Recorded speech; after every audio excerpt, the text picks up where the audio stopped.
Hey guys, what's up? Welcome back here to today's edition of Intuitive Angling, and really appreciate you guys checking out today's video and spending some time with me. Got a fun little video for y'all today. Guys, I'm going to talk about how hard it was. A lot of people don't know because, we got so many different avenues to learn about bass fishing now. But I want to talk about how hard it was to learn how to bass fish when I started. We didn't have any type of resources to learn about. I'm going to sort of take you back in time and tell you guys a little bit about the evolution of the sport in terms of the learning process, how slow it took, and how that was not necessarily a bad thing. So I think you guys will really enjoy today's episode. Appreciate you tuning in. Also, guys, before we get started, just got a few housekeeping tips I want to run by you. Thank you very much for everybody that's been taking time to subscribe to Intuitive Angling over the last couple of weeks. We've had some really good subscriber growth. I'd like to invite you to please hit that subscribe button if you haven't had a chance.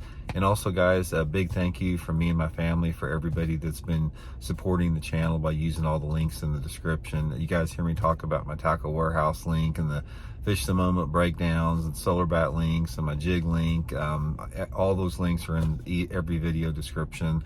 So a big thank you for me and the Blaukat family for everybody that's supporting the channel by using that. Really appreciate that. Okay, one of the things about it, guys, I think a lot of people, they take it for granted how easy it is right now to get information on fishing. It is literally at your fingertips. It's like, I want to take you back from the way it was when I started versus the way it is now and sort of see the correlation a little bit. Now, everybody knows now with the advent of YouTube and you got live TV and you got streaming tournaments, you can see people catching fish right in front of you in live time, and literally anything that you want to know about bass fishing. I don't care how subtle of a detail it is. You can just go on YouTube and find it immediately. So here is the difference. A lot of people have no clue what this is like. Same way as a lot of people don't have a clue what it was like before computers and cell phones. So when I started getting into bass fishing back in the mid 1970s, when I was in grade school, early to mid 70s, I think the first issue about, my mom and dad got me a subscription to Bassmaster magazine when I was in grade school. So I think the first issues was like 1973 or 74. I remember taking it to school with me, reading it in class or reading it in between class. But anyway, that was the only way you could learn. It's like the only access that I had to fishing information was either talking to somebody about fishing, which nobody wanted to talk about it. It's like if they found out something working, it's not like it is now, guys. People were highly secretive back then. You could not pry information out of them. And so you had magazines, and the only magazine that was worth a dang for learning anything about fishing was Bassmaster, because all the other magazines were like Outdoor Life and Sports Afield. They were completely worthless because they'd have articles about, I was almost killed by a bear or something like that. It was just foo-foo stuff. You couldn't learn anything. And the problem you had with Bassmaster is, aside from the tournament trail, they had a segment in Bassmaster magazine that used to be called Along the Tournament Trail, and that followed the tournaments, and you could learn about how guys like Bill Dance and Roland Martin and Hank Parker and Basil Bacon and all guys like that, how they actually caught their fish in the tournaments. And I was fascinated by that. But aside from that, the only other articles you had in Bassmaster were like, how to rig a Texas rig worm from an outdoor rider. And back then, guys, these outdoor riders, they're different than they are now. First of all, there's not near as many outdoor riders because of the internet. But back then, outdoor riders were a big deal. But they didn't know as much as what they thought they did. A lot of these guys, they would not interview pros because they thought they were better with pros. So they put out a lot of information that was, sketchy at best and, marginally true. So you couldn't learn. It's like the process of learning how to bass fish was literally impossible. And again, if you tried to talk to somebody about fishing, nobody would tell you anything because they didn't want to give up their secrets. I remember a couple different things along this line here. I remember I joined a bass club back in when was it? Maybe 1979 or 1980, the Big Mo Bass Club. And, it was a bunch of hammers around my part of the country. It was like James Watson's dad, Bill, was in my club. His team partner, Rick Holman, was in my club. We had a bunch of guys that were just so good for their time back then, but they were super secretive. And it's like the only way that you could see what they were doing is like if you drew them in the club tournament, you could actually see it, but they were really hesitant to give any information. Okay, so I remember this will sort of tell you a little bit about the evolution, about how hard it was to find information. I remember when I got my first boat, my little leaking 16-foot flat bottom with a 9-horse motor that I bought at a rummage sale for $200. You know, I got me a little cheap Lowrance flasher unit and put on it, and I had a little 12-volt Minn Kota a motor guide trolling motor with a little bitty prop about that big.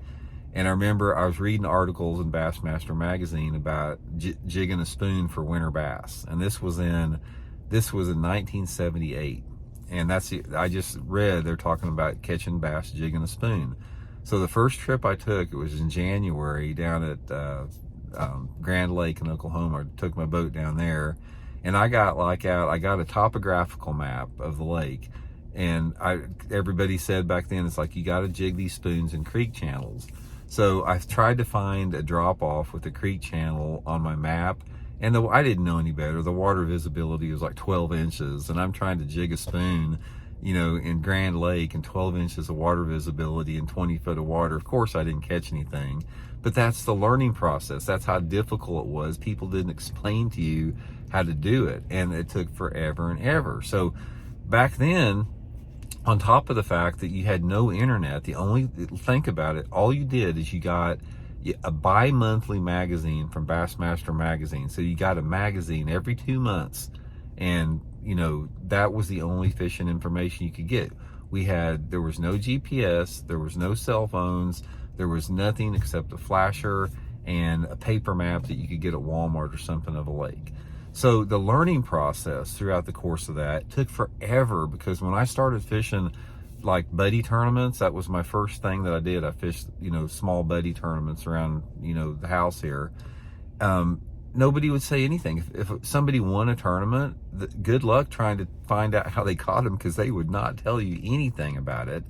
And that's the way it was. The only way that you could get information was by befriending somebody that was really good. And I remember there was this guy, excuse me, this was back again in the late 70s, and that's back when the Spoonbill Rebel in my part of the country everybody was catching big ones not everybody, the people that knew about the Spoonbill Rebel were catching giant fish at Table Rock Lake on it. I mean, 8 and 9 pounders every trip they went down there. And I wanted to learn how to fish a Spoonbill Rebel so bad. And there was this one guy, his name was Jess Poindexter from Joplin, Missouri, and he was a master at the Spoonbill Rebel. He'd have his picture like in the Big M Boat Dock, you know, lunker page every week with 5, 6, 7, 8, 9 pounders every single week.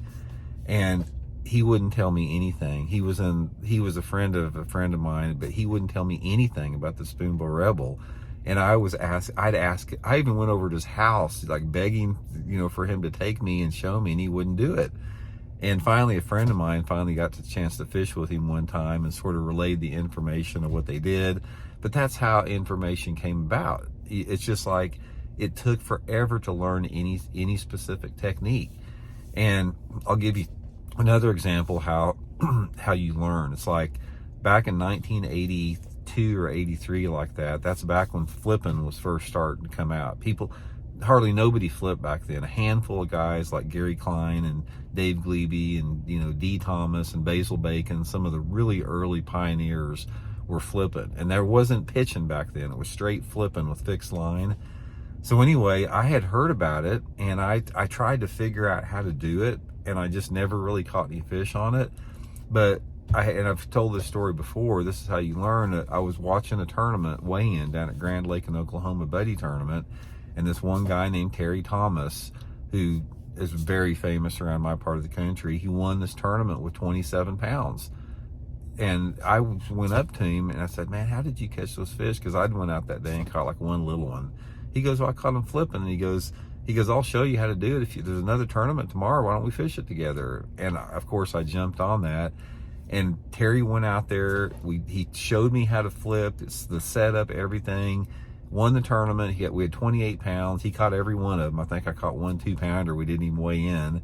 But I had a chance to see it right there. And it's like, that's all I needed. It's like to be able to see somebody talk about catching one and catching one right in front of me. But that's how the process took place, you know, over time. And this stayed like this for a long time, because you got to realize, guys, when I was getting into fishing like this, the only thing you had was a flasher. There were no cell phones, there were no internet, there were no blogs, there were no YouTube, there wasn't any way to get any information. And this lasted for a long time. I'm talking it lasted into the 80s, into the 90s, and it didn't really start changing until the late 90s and early 2000s, when we started getting more of the advanced live TV, and when FLW and JM Productions took over and they started filming the events, then the learning process picked up a little bit. And then we had this huge growth within the learning process once the internet took place, and you had, you know, different type of access there, but the huge metamorphosis was obviously YouTube. When YouTube really kicked in, you know, 5 or 6 years ago, it gave everybody instant information to access to learn how to become a better angler. And now what happens, it literally took me decades. It took me decades of hard work to get to the point where I felt confident that I could compete as a tournament angler. And now, guys, you can learn more in 30 minutes on the internet, on YouTube, about bass fishing than it took me 10 years. Like, for example, the flipping, you know, I tried to figure out what flipping was for years and years and years and understand it completely. And it literally took me 10 years to really fully understand it, because I had to learn on my own. I had to learn which baits, which colors, which line size, which head size, how fish position and cover, the casting angles, boat positioning. I had to learn all that on my own. It was trial and error. And now you just, you know, you can Google a YouTube video on flipping and you can see everything in, you know, 15 minutes that it took me 10 years to learn about it. So point of the video is, like, all you guys out there that are younger and you have not had to go through that process, consider yourself fortunate and not fortunate. Because one of the things about it, it's like, when you put in the dirt time and the work and the due diligence and you earn it yourself, the satisfaction and gratification that comes with that is priceless. And I think a lot of the problem you have now is that you don't have that same gratification because you have it handed to you on a silver platter. I mean, that's sort of the way bass fishing is now. Information is handed to anyone that wants it on a silver platter, and they don't have to do anything. They don't have to spend time on the water. They don't have to go through different seasons. They don't have to, like, be able to befriend certain anglers to learn about it. It's so much easier now. I mean, it's like, it's not even in the same universe. So anyway, guys, I just wanted to share that with you. I don't know if it was relevant that much or not, but I wanted to sort of take you a little trip back in the past there, and hope you all enjoyed it. We'll talk later.